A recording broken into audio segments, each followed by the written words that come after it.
Explain preparation of nitric acid by Ostwald's process. So neat label diagram ಬರಿಬೇಕು. Procedure: mixture of ammonia gas and air in the ratio of 1:8 by volume is passed through a converter containing platinum rhodium alloy catalyst heated to 700 degrees Celsius. Ammonia is oxidized by air to form nitric oxide. So ಇಲ್ಲಿ ಒಂದು mixture ತಗೊಂಡಿದ್ದಾರೆ, mixture of ammonia gas and air. So ಇದು 1:8 ರೇಷಿಯೋದಲ್ಲಿದೆ by volume. ಅಂದರೆ ಈಗ ammonia 100 ml ಇದ್ದರೆ ಏರು 800 ml ಇರುತ್ತೆ. So ಆ ರೀತಿಯಾಗಿ 1:8 ರೇಷಿಯೋದಲ್ಲಿದೆ. ಸೊ ಇದನ್ನು ಒಂದು ಕನ್ವರ್ಟರ್ಗೆ ಪಾಸ್ ಮಾಡ್ತಾರೆ. ಆ ಕನ್ವರ್ಟರಲ್ಲಿ ಪ್ಲಾಟಿನಮ್ ರೋಡಿಯಮ್ ಅಲೈ ಕೆಟಲಿಸ್ಟ್ ಇರುತ್ತೆ. ಸೊ ಇದನ್ನು 700 ಡಿಗ್ರಿ ಸೆಲ್ಸಿಯಸ್ ಅಷ್ಟು ಹೀಟ್ ಮಾಡ್ತಾರೆ. ಆಗ ಅಮೋನಿಯಾ ನೈಟ್ರಿಕ್ ಆಕ್ಸೈಡ್ ಆಗಿ ಆಕ್ಸಿಡೈಸ್ ಆಗುತ್ತೆ. ಸೊ ರಿಯಾಕ್ಷನ್ ನೋಡ್ತಾ ಇದ್ದೀರಾ, 4NH3 that is ammonia plus 5O2 give rise to 4NO nitric oxide plus 6H2O water. The gases are cooled by passing the same through heat exchanger and cooling pipes up to 200 degrees Celsius and mixing with excess of air. Nitric oxide is oxidized to nitrogen dioxide. So gases ಏನು produce ಆಗುತ್ತೆ ಇದನ್ನು cool ಮಾಡ್ತಾರೆ by passing the same through heat exchanger and cooling pipes up to 200 degree Celsius.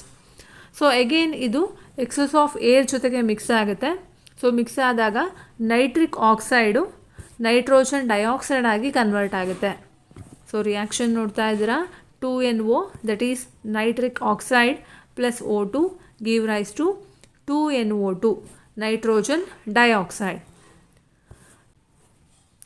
Nitrogen dioxide is absorbed by water in an absorption tower packed with broken quartz. So nitrogen dioxide ವಾಟರ್ನ absorb ಮಾಡಿಕೊಳ್ಳುತ್ತೆ in absorption tower packed with broken quartz. So ಅದನ್ನು broken ಕ್ವಾಟ್ಸಿಂದ fill ಮಾಡಿದ್ದಾರೆ.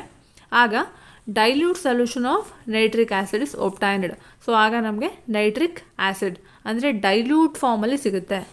So reaction ನೋಡ್ತಾ ಇದ್ದೀರಾ, 4NO2 plus 2H2O plus O2 give rise to 4HNO3 that is nitric acid. Purification: dilute nitric acid is concentrated by distillation until 68% nitric acid, which is nitric acid. So dilute nitric ಆ್ಯಸಿಡನ್ನು distillate ಮಾಡ್ತಾರೆ. So ಎಲ್ಲಿವರೆಗೆ ಅಂದರೆ 68% nitric acid ಸಿಗೋವರೆಗೆ. So ಅದನ್ನೇ nitric acid ಅಂತ ಕರೀತಾರೆ. Next question, define pH. Mention the pH values of any 5 biological fluids. So pH, the negative logarithm of hydrogen ion concentration. So ಇದನ್ನು pH ಅಂತ ಕರೀತಾರೆ. Minus log concentration of H+ ಅಂತಲೂ ಕೂಡ ಹೇಳ್ತೀವಿ. Biological fluids, so ಇದರ pH. Saliva, ಇದರ pH 6.3 to 7.0. Blood 7.4.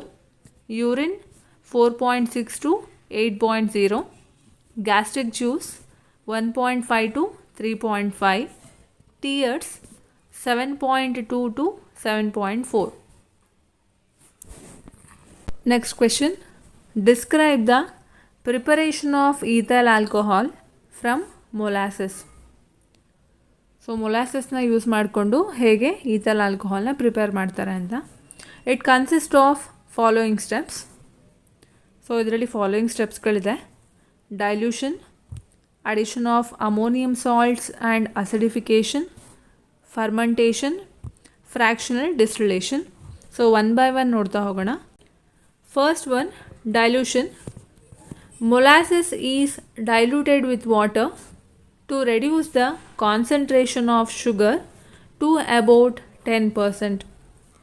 So molasses ಅಂದರೆ sugar cane juice ಅಥವಾ ಕಬ್ಬಿನ ಹಾಲು ಅಂತ ಏನು ಕರಿತೀವಿ, ಸೊ ಅದನ್ನು ಮೊಲಾಸಸ್ ಅಂತ ಹೇಳ್ತಾರೆ. ಇದನ್ನು ವಾಟರಿಂದ ಡೈಲ್ಯೂಟ್ ಮಾಡ್ತಿದ್ದಾರೆ. ಸೊ ಯಾಕೆ ಅಂದರೆ to reduce the concentration of sugar.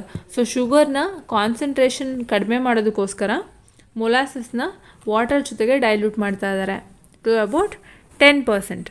Next step, addition of ammonium salts and acidification. Small amount of ammonium sulphate is added to diluted molasses which acts as food for yeast.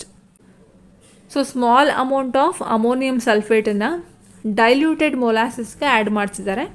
So ಈ ammonium sulphate ಫುಡ್ಡಾಗಿ act ಮಾಡುತ್ತೆ for yeast. Then this acidified with dilute sulphuric acid that prevents the growth of undesirable bacteria. So ಅದಾದ ನಂತರ ಅದನ್ನು acidification ಮಾಡ್ತಿದ್ದಾರೆ with dilute sulphuric acid. So ಯಾಕೆ? To prevent the growth of undesirable bacteria. So bacteria growth ಆಗದೇ ಇರೋ ಥರ ಮಾಡೋದಕ್ಕೋಸ್ಕರ acidification ಮಾಡ್ತಿದ್ದಾರೆ.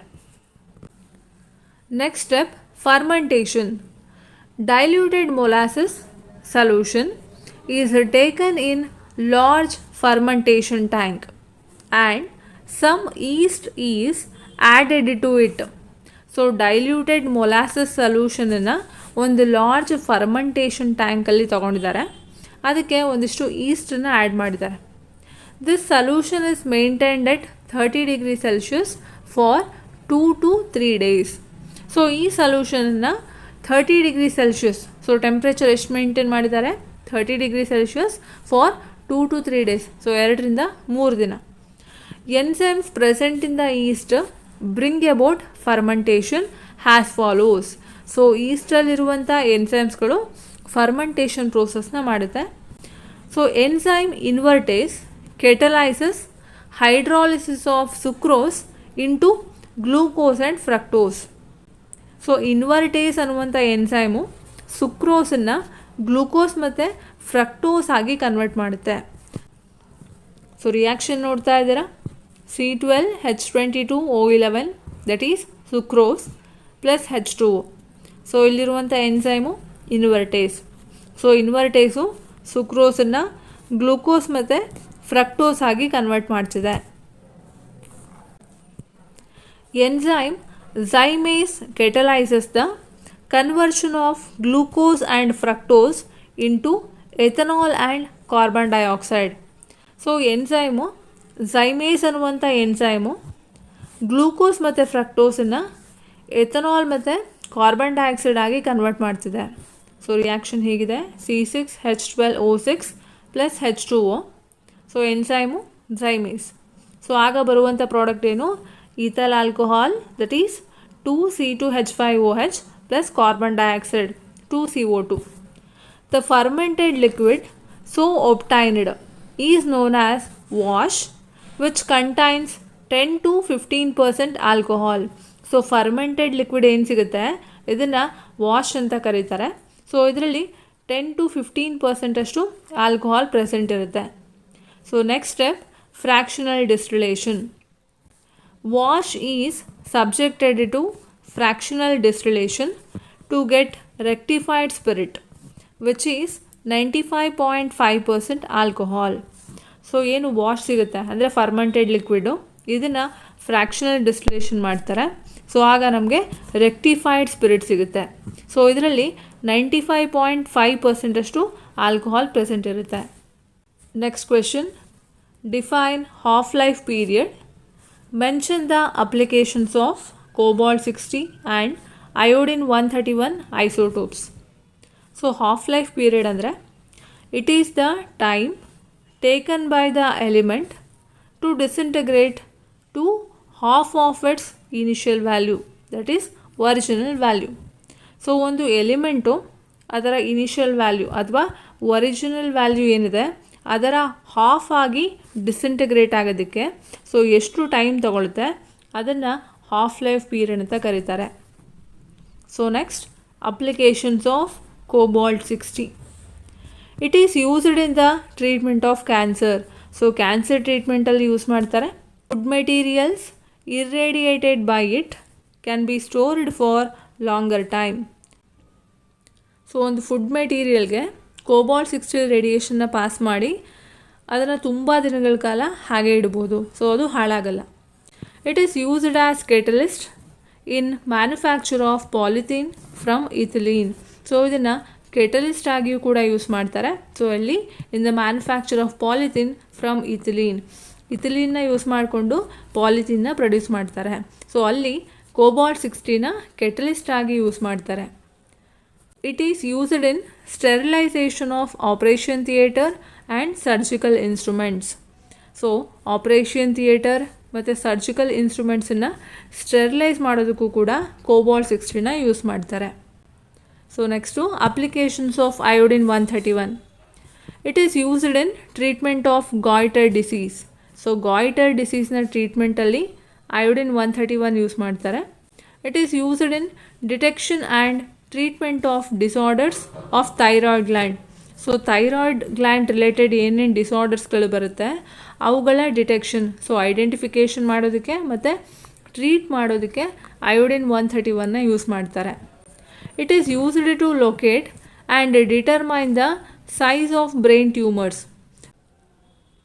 ಸೊ ಬ್ರೈನ್ ಟ್ಯೂಮರ್ಸ್ ಏನಾಗಿರುತ್ತೆ ಇದನ್ನು ಲೊಕೇಟ್ ಮಾಡೋದಕ್ಕೆ ಮತ್ತು ಆ ಸೈಜನ್ನು ಡಿಟರ್ಮೈನ್ ಮಾಡೋದಕ್ಕೋಸ್ಕರ iodine-131ನ ಯೂಸ್ ಮಾಡ್ತಾರೆ. Question: classify the proteins on the basis of composition and biological importance. Classification of proteins on the basis of composition: simple proteins, conjugated proteins, derived proteins. First one, simple proteins. These are the proteins which on hydrolysis yield alpha amino acids. So simple proteins ಅನ್ನುವಂಥದ್ದು proteins. So ಇದನ್ನು hydrolyse ಮಾಡಿದಾಗ ನಮಗೆ alpha amino acid ಸಿಗುತ್ತೆ. Example egg albumin. Next one, conjugated proteins. These are the proteins which on hydrolysis yield alpha amino acids and non-protein part is called as prosthetic group. So conjugated proteins ಅನ್ನುವಂಥದ್ದು proteins. So ಇದನ್ನು hydrolyse ಮಾಡಿದಾಗ ನಮಗೆ ಸಿಗುವಂಥದ್ದು alpha amino acids and non protein part. So ಈ non protein ಪಾರ್ಟನ್ನು prosthetic group ಅಂತ ಕರೀತಾರೆ. So example for conjugated proteins haemoglobin. Next one, derived proteins. These are intermediate products obtained during the degradation of simple or conjugated proteins. So derived proteins ಅನ್ನುವಂಥದ್ದು ಒಂದು intermediate products. So ಇದು simple ಅಥವಾ conjugated ಪ್ರೋಟೀನ್ಸನ್ನು degradation ಮಾಡಿದಾಗ ನಮಗೆ ಸಿಗುತ್ತೆ. Example proteoses. Next one, classification of proteins on the basis of biological importance. First one, structural protein. They provide structures. So ಯಾವ protein ಸ್ಟ್ರಕ್ಚರ್ನ ಪ್ರೊವೈಡ್ ಮಾಡುತ್ತೆ ಅದನ್ನು ಸ್ಟ್ರಕ್ಚರಲ್ ಪ್ರೋಟೀನ್ಸ್ ಅಂತ ಕರೀತಾರೆ. Example keratin. Next one, catalytic protein. Proteins acts as catalyst or enzymes. So ಯಾವ ಪ್ರೋಟೀನ್ಸ್ಗಳು catalyst ಆಗಿ act ಮಾಡುತ್ತೆ ಅಥವಾ ಎನ್ಸೈಮ್ ಆಗಿ ಆ್ಯಕ್ಟ್ ಮಾಡುತ್ತೆ ಸೊ ಅದನ್ನು ಕೆಟಲಿಟಿಕ್ ಪ್ರೋಟೀನ್ ಅಂತ ಕರೀತಾರೆ. Example catalase. Transport proteins. Proteins involved in the transport of various substances. So ಸಬ್ಸ್ಟಾನ್ಸ್ಗಳ ಟ್ರಾನ್ಸ್ಪೋರ್ಟಲ್ಲಿ ಇನ್ವಾಲ್ವ್ ಆಗಿರುವಂತಹ ಪ್ರೋಟೀನ್ಗಳನ್ನು ಟ್ರಾನ್ಸ್ಪೋರ್ಟ್ ಪ್ರೋಟೀನ್ಸ್ ಅಂತ ಕರೀತಾರೆ. Example haemoglobin. Defence protein. Proteins defence protein.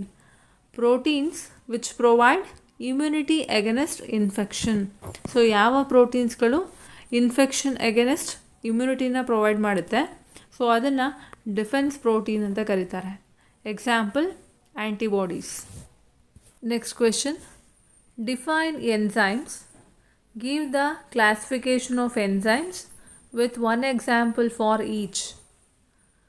Enzyme is a molecule, most often a protein, that contains a catalytic site for a biochemical reaction. So enzyme ಅನ್ನುವಂಥದ್ದು ಒಂದು molecule, ಒಂದು protein. So ಇದರಲ್ಲಿ catalytic site ಇರುತ್ತೆ, ಇದು biochemical ರಿಯಾಕ್ಷನಲ್ಲಿ involve ಆಗುತ್ತೆ. So ಇದರ classification ನೋಡೋದಾದರೆ oxido reductases, transferases, hydrolases, lyases, ligases, isomerases. First one, oxidoreductases. Enzymes involved in the oxidation reduction reactions, that is, they catalyze the addition of oxygen or removal of hydrogen. So ಯಾವ ಎನ್ಸೈಮ್ಸ್ಗಳು oxidation reduction ರಿಯಾಕ್ಷನಲ್ಲಿ involve ಆಗುತ್ತೆ, so ಅಂತಹ ಎನ್ಸೈಮ್ಸ್ಗಳನ್ನು ಆಕ್ಸಿಡೋ ರಿಡಕ್ಟೇಸಸ್ ಅಂತ ಕರೀತಾರೆ.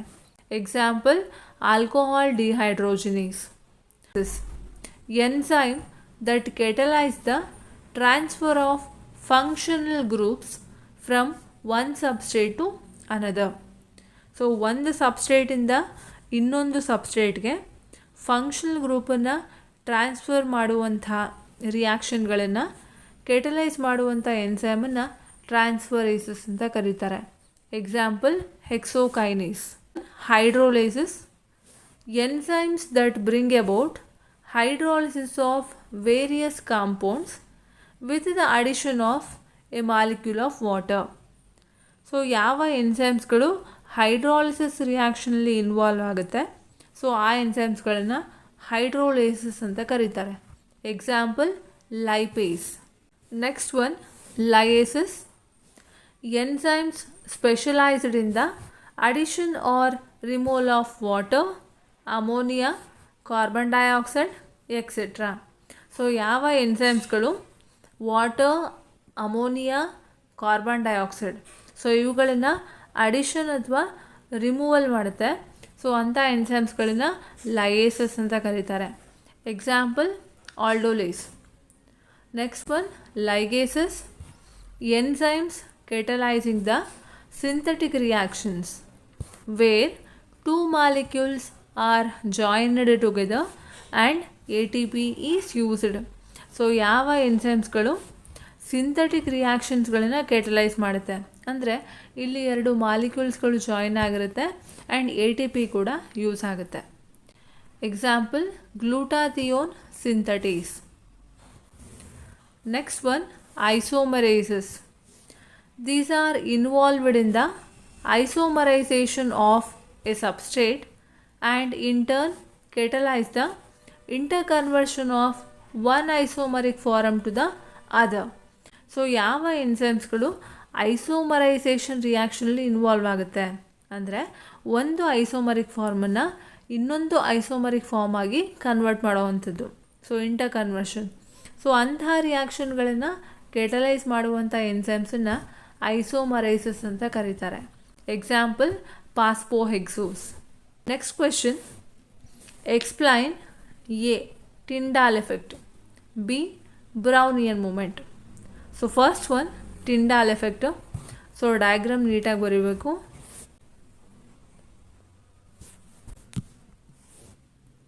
The phenomenon of scattering of light by colloidal particles is called Tyndall effect. So ಇಲ್ಲಿ colloidal ಪಾರ್ಟಿಕಲ್ಸ್ಗಳು ಲೈಟನ್ನು scatter ಮಾಡುತ್ತೆ, so ಆ ಫೆನಾಮಿನಾನ Tyndall effect ಅಂತ ಕರೀತಾರೆ. The illuminated light beam is called Tyndall beam or Tyndall cone. So illuminated light ಬೀಮನ್ನು Tyndall beam ಅಥವಾ Tyndall cone ಅಂತ ಕರೀತಾರೆ. This property is not seen in true solution because in true solution particles are too small to scatter light. So ಈ ಪ್ರಾಪರ್ಟಿನ ಅಂದರೆ Tyndall ಎಫೆಕ್ಟನ್ನ ನಾವು true ಸೊಲ್ಯೂಷನಲ್ಲಿ ನೋಡೋದಕ್ಕಾಗಲ್ಲ. ಯಾಕೆ ಅಂದರೆ ಟ್ರೂ ಸೊಲ್ಯೂಷನಲ್ಲಿ ಪಾರ್ಟಿಕಲ್ಸ್ಗಳು ತುಂಬಾ ಸಣ್ಣದಾಗಿರುತ್ತೆ. ಸೊ ನಿಮ್ಗೆ ಗೊತ್ತಿದೆ ಲೆಸ್ ದ್ಯಾನ್ 1 ನ್ಯಾನೋಮೀಟರ್. ಸೊ ಇದು it is very small to scatter light. So ಇದು ಲೈಟನ್ನು ಸ್ಕ್ಯಾಟರ್ ಮಾಡೋದಕ್ಕಾಗಲ್ಲ. The colloidal dust or smoke particles on the path of light scatter light and make the beam to appear bright. Dust ಪಾರ್ಟಿಕಲ್ಸ್ಗಳು, smoke ಪಾರ್ಟಿಕಲ್ಸ್ಗಳು ಲೈಟನ್ನು scatter ಮಾಡುತ್ತೆ, ಆಗ ಆ light ಅಥವಾ ಆ ಬೀಮ್ ಏನಿದೆ ಅದು ಬ್ರೈಟಾಗಿ ಕಾಣುತ್ತೆ. Due to light scattered around them, colloidal particles appears like shining patches of light and can be easily detected. So light scatter ಆಗೋದ್ರಿಂದ ಸೊ ಕೊಲೈಡಲ್ ಪಾರ್ಟಿಕಲ್ಸ್ಗಳು ಒಂದು ಶೈನಿಂಗ್ ಪ್ಯಾಚಸ್ ಥರ ಕಾಣ್ತಿರುತ್ತೆ ಆ್ಯಂಡ್ ಈಸಿಯಾಗಿ ಅದನ್ನು ನಾವು ಡಿಟೆಕ್ಟ್ ಮಾಡ್ಬೋದು. The particles are detected because of light scattering. So light scattering ಆಗೋದ್ರಿಂದನೇ ಪಾರ್ಟಿಕಲ್ಸ್ಗಳು detect ಆಗುತ್ತೆ, ಐಡೆಂಟಿಫೈ ಆಗುತ್ತೆ. So next one, Brownian movement. The random or zigzag movement of colloidal particles present in colloidal solution is called Brownian movement.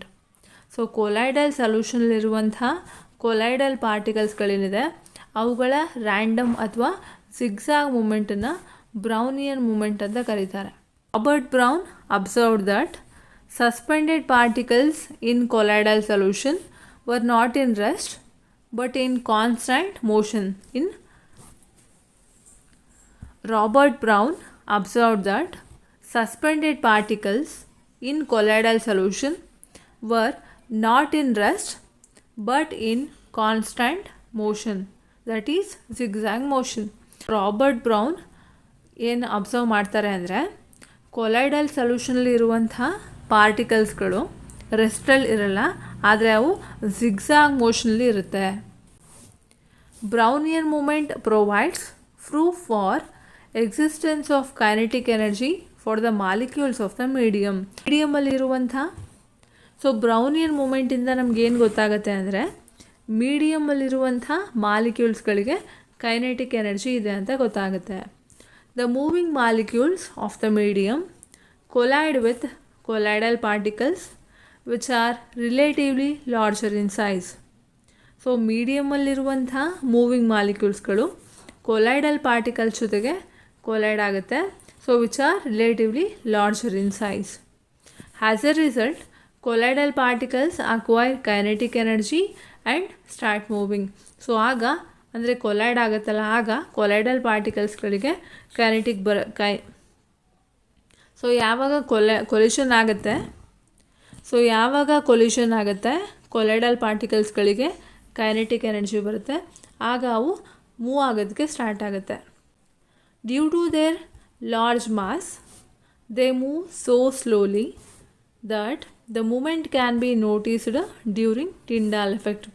So ಅವುಗಳಿಗೆ large mass ಇರೋದ್ರಿಂದ so ಅವು slow ಆಗಿ move ಆಗುತ್ತೆ, ಅದರಿಂದ ಅದನ್ನು ನಾವು ಟಿಂಡಾಲ್ ಎಫೆಕ್ಟಲ್ಲಿ ಅಬ್ಸರ್ವ್ ಮಾಡ್ಬೋದು. Brownian movement cannot be observed in case of true solutions and suspensions. So Brownian ಮೂಮೆಂಟನ್ನು ನಾವು ಟ್ರೂ ಸೊಲ್ಯೂಷನ್ ಮತ್ತು ಸಸ್ಪೆನ್ಷನಲ್ಲಿ ನೋಡೋದಕ್ಕಾಗಲ್ಲ. Next question, describe the preparation of hydrogen peroxide, mention its uses. So ಇದರ ಪ್ರೊಸೀಜರ್ ಹೇಗಿದೆ, barium peroxide is mixed with ice cold water to form a thin paste. Barium ಪರಾಕ್ಸೈಡನ್ನು ice cold water ಜೊತೆಗೆ mix ಮಾಡ್ತಾರೆ, so ಆಗ ಒಂದು thin paste form ಆಗುತ್ತೆ. Dilute sulphuric acid is taken in a beaker and cooled to 0 degree Celsius by means of freezing mixture. So ಇನ್ನೊಂದು ಬೀಕರಲ್ಲಿ dilute sulphuric ಆ್ಯಸಿಡ್ನ ತಗೊಳ್ತಾರೆ, ಅದನ್ನು 0 ಡಿಗ್ರಿ ಸೆಲ್ಸಿಯಸ್ ಅಷ್ಟು ಕೂಲ್ ಮಾಡ್ತಾರೆ by using freezing mixture. The ice cold sulphuric acid in small amount with constant stirring is added to paste of barium peroxide until the solution becomes slightly acidic. Barium peroxide ಪೇಸ್ಟಿಗೆ small ಅಮೌಂಟಲ್ಲಿ ice cold sulphuric ಆ್ಯಸಿಡ್ನ add ಮಾಡಬೇಕು with constant stirring. So ಎಲ್ಲಿವರೆಗೂ add ಮಾಡಬೇಕು ಅಂದರೆ ಆ ಸೊಲ್ಯೂಷನ್ನು slightly acidic ಆಗಬೇಕು. A white precipitate of barium sulphate and a dilute solution of hydrogen peroxide are obtained. So ಆಗ ನಮಗೆ ಬೇರಿಯಂ ಸಲ್ಫೇಟ್, ಸೊ ಒಂದು ವೈಟ್ ಪ್ರೆಸಿಪಿಟೇಟ್ ಸಿಗುತ್ತೆ, ಸೊ ಅದು ಬೇರಿಯಂ ಸಲ್ಫೇಟು, ಆ್ಯಂಡ್ ಅದರ ಜೊತೆಗೆ dilute solution of hydrogen peroxide ಕೂಡ ಸಿಗುತ್ತೆ. ಸೊ ರಿಯಾಕ್ಷನ್ ನೋಡ್ತಾ ಇದ್ದೀರಾ, barium peroxide reacts with sulfuric acid, we get a product barium sulfate and hydrogen peroxide. The precipitated barium sulfate is separated by filtration. So precipitated barium ಸಲ್ಫೇಟನ್ನು ನಾವು filtration ಮೂಲಕ separate ಮಾಡ್ತೀವಿ. So ಆಮೇಲೆ ಉಳಿಯುವಂಥದ್ದೇನು the filtrate is a dilute solution of hydrogen peroxide. So filtrate ಯಾವುದು? Dilute solution of hydrogen peroxide. Next one purification. ಇದರಲ್ಲಿ 3 ಸ್ಟೆಪ್ಗಳಿದೆ. Step 1, the dilute hydrogen peroxide is concentrated by evaporation in a china dish on a water bath at 70 degrees Celsius. So ಒಂದು China ಡಿಶಲ್ಲಿ dilute hydrogen peroxide ತೊಗೊಳ್ತಾರೆ, ಇದನ್ನು water ಬಾತಲ್ಲಿ ಇಡ್ತಾರೆ. So temperature 70 degree Celsius. So ಇಲ್ಲಿ dilute hydrogen ಪೆರಾಕ್ಸೈಡ್ನ concentrate ಮಾಡ್ತಿದ್ದಾರೆ by evaporation, ಅಂದರೆ ಅದರಲ್ಲಿರುವಂಥ water evaporate ಆಗ್ತಿದೆ. So ಆಗ ನಮಗೆ ಬರುವಂಥದ್ದು 45% solution. So step 2, 45% solution of hydrogen peroxide is further concentrated by repeated distillation. So 45% solution ಏನು ಸಿಗುತ್ತೆ ಇದನ್ನು ರಿಪೀಟೆಡ್ ಡಿಸ್ಟಿಲೇಷನ್ ಮಾಡ್ತಾರೆ, ಆಗ 99% ಹೈಡ್ರೋಜನ್ ಪೆರಾಕ್ಸೈಡ್ ಸಿಗುತ್ತೆ.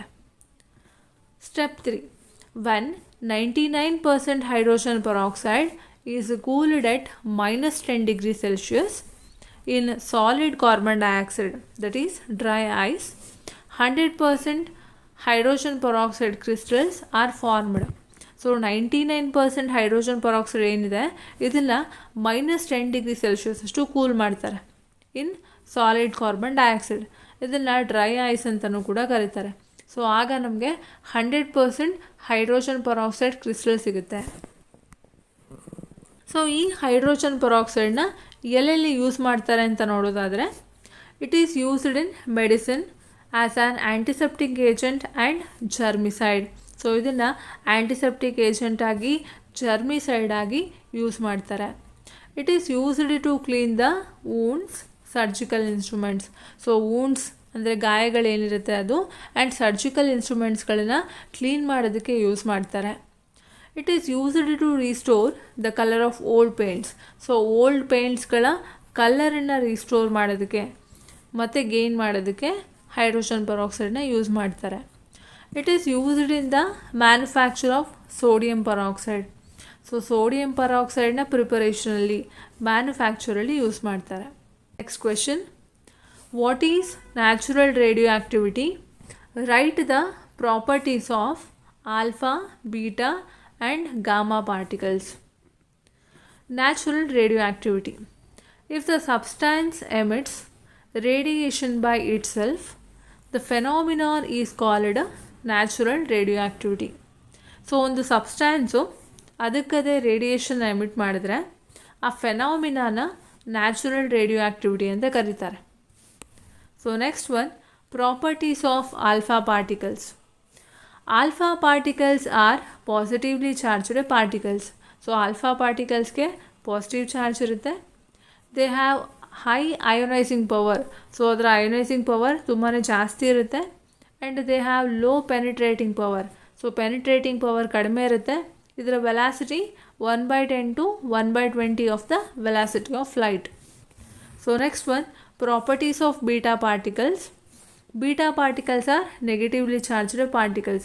So beta particles negatively charges. Next one, properties of beta particles. Beta particles are negatively charged particles. So beta ಪಾರ್ಟಿಕಲ್ಸ್ಗೆ negative charge ಇರುತ್ತೆ and they have lower ionising power than alpha particles. So alpha ಪಾರ್ಟಿಕಲ್ಸ್ಗಿಂತ ionising power ಕಡಿಮೆ ಇರುತ್ತೆ. They have moderate penetrating power. So beta ಪಾರ್ಟಿಕಲ್ಸ್ಗಳಿಗೆ moderate ಅಂದರೆ ಒಂದು average penetrating power ಇರುತ್ತೆ. Velocity ನೋಡೋದಾದರೆ 3 to 99% of that of light. Next one, properties of gamma particles. Gamma particles have no charge. So ಇದಕ್ಕೆ charge ಇರೋದಿಲ್ಲ. They have lowest ionising power. So ionising power ತುಂಬಾ ಕಡಿಮೆ ಇರುತ್ತೆ, ಆದರೆ ಪೆನಿಟ್ರೇಟಿಂಗ್ ಪವರ್ ತುಂಬ ಜಾಸ್ತಿ ಇರುತ್ತೆ. They have highest penetrating power and velocity ನೋಡೋದಾದರೆ They travel with velocity of light. Next question. Write the structure of A. Glycine, B. Alanine, C. Serine, D. Aspartic acid, E. Tyrosine. So ಸ್ಟ್ರಕ್ಚರ್ಗಳನ್ನು ಬರೀಬೇಕು. So glycine structure, alanine,